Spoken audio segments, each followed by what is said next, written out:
Magandang araw po, I'm Kuya Pao. Welcome sa aking munting channel, Pao Agri TV.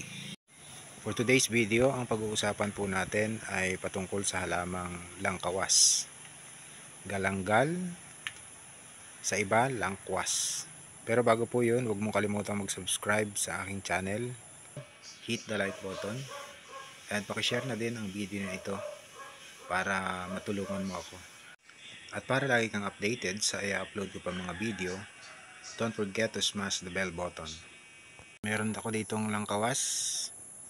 Etong langkawas na ito ay galing sa mag-asawa po ni Kagawad Maka at Tita Carmen ng Santo Tomas.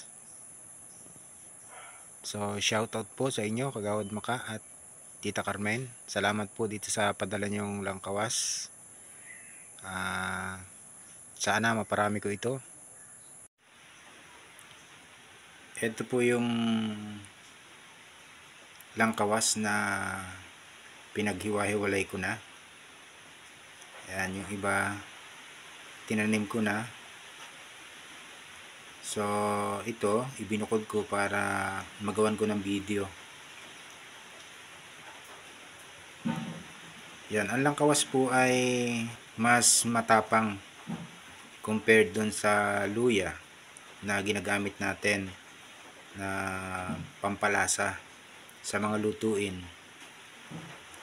Mas matapang po ito at mas matigas yung kanyang laman, pati yung kanyang balat. So mas malaki din yung kanyang katawan kaysa sa luya. Ito po ay tumataas ng 6 to 7 feet. Samantalang yung luya 2 to 3 feet lang ang itinataas niya. Kaya yun po yung kaibahan nila pagdating sa dun sa taas at sa paglago nito. Marami pong pangalan etong langkawas. Ayan, makikita nyo na sa screen.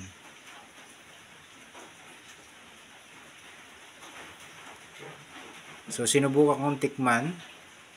Naghiwa ako ng kapraso at kinumpara ko sa luya na ginagamit natin sa lutuin. Yung kanyang lasa ay mas matapang etong langkawas, etong galanggal o langkwas. Mas matindi yung kanyang sipa. Sumusuot agad siya dun sa lalamunan. Kahit hindi mo siya lunukin, yung lasa niya nalalasahan agad hanggang dun sa lalamunan. Yan, dyan po siya sisibol, itong langkawas. Ayan, nakikita po natin yung usbong. Yan po yung kanyang sisibulan. At yan yung magiging, dyan lalabas yung kanyang dahon. Ayan, meron pa dito nakaumbok. So eto pong ganito, siguro mga 3 pa yung kayang sumibol dito. Meron pa nakatago. So ito po ay ibinukod ko para magawan ko ng video. Ito nga pala yung ibang bahagi ng galanggal o langkawas. Daming laman. Matitigas ang ugat niya kumpara dito sa luya na ginagamit natin sa pagluluto. Maging yung kanyang laman at talagang dumadami siya. Kaya hindi pwedeng maliit lang yung pagtataniman mo pagka ikaw ay magtatanim sa container o sa pot. Mas maganda kung medyo malaki yung pagtataniman natin kung magtatanim tayo sa container, para makabuelo yung kanyang ugat at dumami yung kanyang laman. Pero mas maganda itanim natin direkta sa lupa para makabuelo yung kanyang ugat, mas makapaglaman siya ng marami,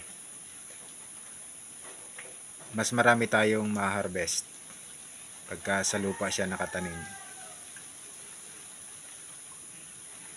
At isa pa, kung magtatanim tayo nito, mas maganda may sapat tayong space.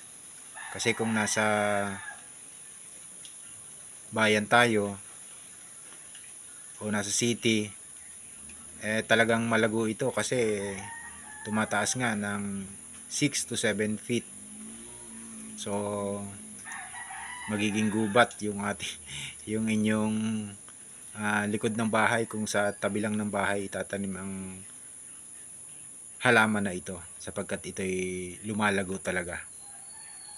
Pero napakaganda po ng galanggal dahil nakita natin na maraming benepisyo. So ang pinakita natin sa video na ito ay ilan lamang doon sa napakaraming benepisyo na makukuha natin mula dyan sa langkawas na yan. At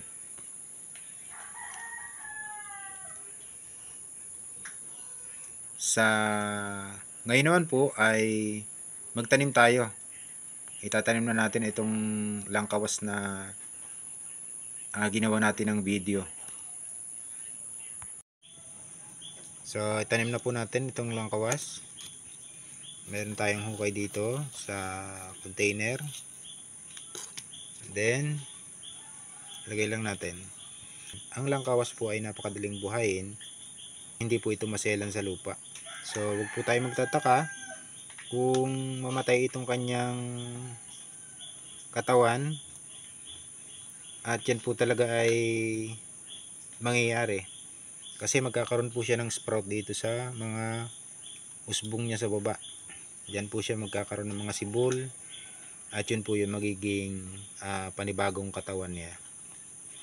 So ganyan lang po ang pagtatanim ng langkawas, at napakadali lamang po niyang buhayin sa paso maging sa lupa. Mas maganda po sa lupa kasi makakalago, makakalawak yung kanyang ugat. So mas maraming magiging laman at marami tayong ma-harvest. Ilipat lang po natin doon sa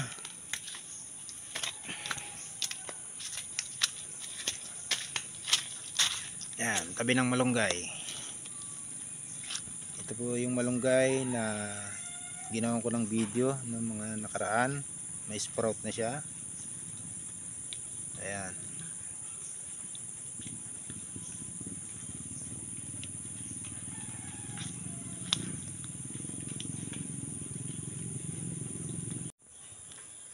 So salamat po sa panonood, at sana po ay lagi niyo pong suportahan ang channel na ito, ang Pau Agri TV. Salamat po. See you in my next video.